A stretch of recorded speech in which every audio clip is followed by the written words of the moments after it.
The Rameses deception. How archaeological bias distorted the Exodus narrative. Introduction. The problem of Rameses.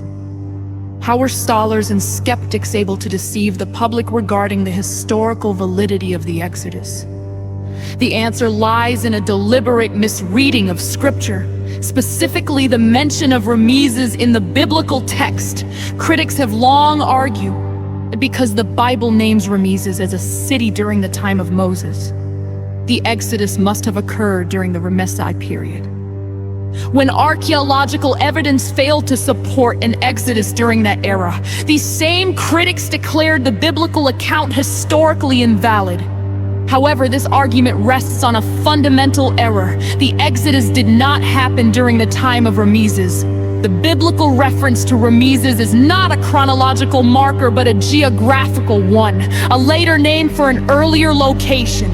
Just as Manhattan was once called New Amsterdam, the city of Avaris was later renamed Rameses to insist that the Exodus must align with the Ramesside period because of a toponymic update, is to confuse later nomenclature with historical chronology.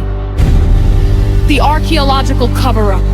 By framing Rameses as the pharaoh of the Exodus, skeptics constructed a convenient argument. There is no proof of the Exodus during that time period. This assertion is repeated frequently within secular academic circles in the so-called conscious community. Yet it is willfully ignorant, as it refuses to engage with evidence that challenges the Ramesside framing. The motivation behind this deliberate misrating is clear. It provides skeptics with the historical high ground to claim the Bible is tampered with, unreliable, and therefore false. If there were no Israelites and no Exodus, the logic goes, then there could be no chosen people and no divine covenant. The implications are theological, not merely historical. Who pushed this narrative?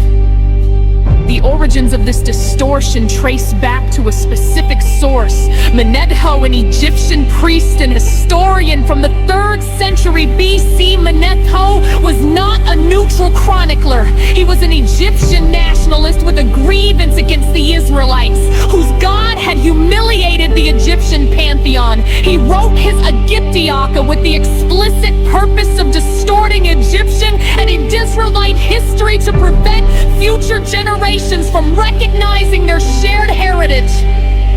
Manetho's methodology was insidious. He could never stack commemorative or laughing dynasties consecutively, mistook co-regencies for separate reigns, and relied on corrupt folk legends. He rearranged pharaohs, making grandfathers into grandsons and vice versa. His original text was further corrupted by later biased copyists, rendering Egyptian chronology a chaotic mess. The result was a history so convoluted that even Egyptians could no longer trace their own origin story accurately. The complicity of American pop culture. This deliberate historical distortion found its way into American popular culture through films like Cecil B. DeMille's The 10 Commandments, starring Charlton Heston as Moses and Schiapopoulos as Rameses. The film cemented the Rameses Exodus connection in the public imaginations. This cinematic portrayal served to reinforce the very lie that Manetho had seeded centuries earlier, that Rameses was the pharaoh of the Exodus. By embedding this false narrative in popular consciousness, skeptics could later point to the lack of archaeological evidence during the Ramesside period as proof that the Exodus never happened. The role of the conscious community in Silke academia. The conscious community, those who claim to seek hidden truths, adopted this skeptical framework, not critical examination. Their motivation, however, is not historical accuracy, but theological hostility. They hate the God of the Bible and seek to undermine his people by parroting the claim that there is no evidence for the Exodus. They hope to destabilize Christian faith and erode the foundations of Judeo-Christian civilization.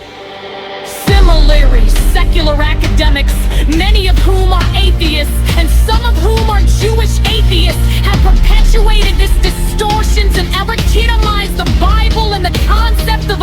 chosen people. The irony is that these very individuals often claim to champion critical thinking, yet they refuse to interrogate the flawed assumptions underlying their own arguments. Josephus and the call-out. The Jewish historian Flavius Josephus, writing in the 1st century AD, recognized and called out Memento's distortions. Josephus understood when Nero resented the Israelites, interpreted and manipulated in history despite them. Yet despite Josephus's testimony, the skeptical narrative persisted, reinforced by centuries of anti-Semitic and anti-Christian bias. The findings are now available.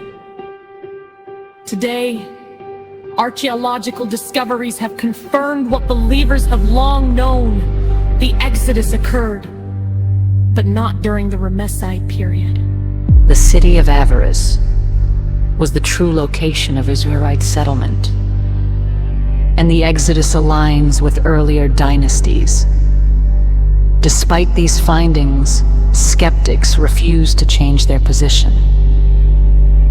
Their goal was never truth. It was division and destruction. The plan was to sow doubt among believers, fragment families, destroy legacy, and ultimately sacrifice the children of God to their gods. Now that the truth is emerging, they simply don't care. They have achieved their objective.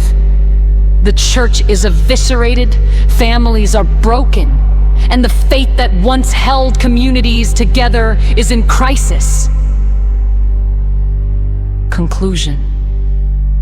The Bible is legacy. The Bible was never just a book.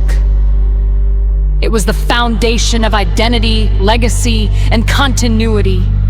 When families believed together, they stayed together, names were preserved, histories were passed down, and communities thrived. By attacking the historical credibility of the Exodus, skeptics attacked the very fabric of belief that held civilization together. The Rameses deception is a case study in how historical narratives can be weaponized. By distorting a single name and using it to challenge an entire faith, skeptics achieved what military force could not. They destabilized a people from within. But the truth is emerging, and with it, the hope of restoration. The children of Israel will find their way back, not to Egypt, but to the God who delivered them from it.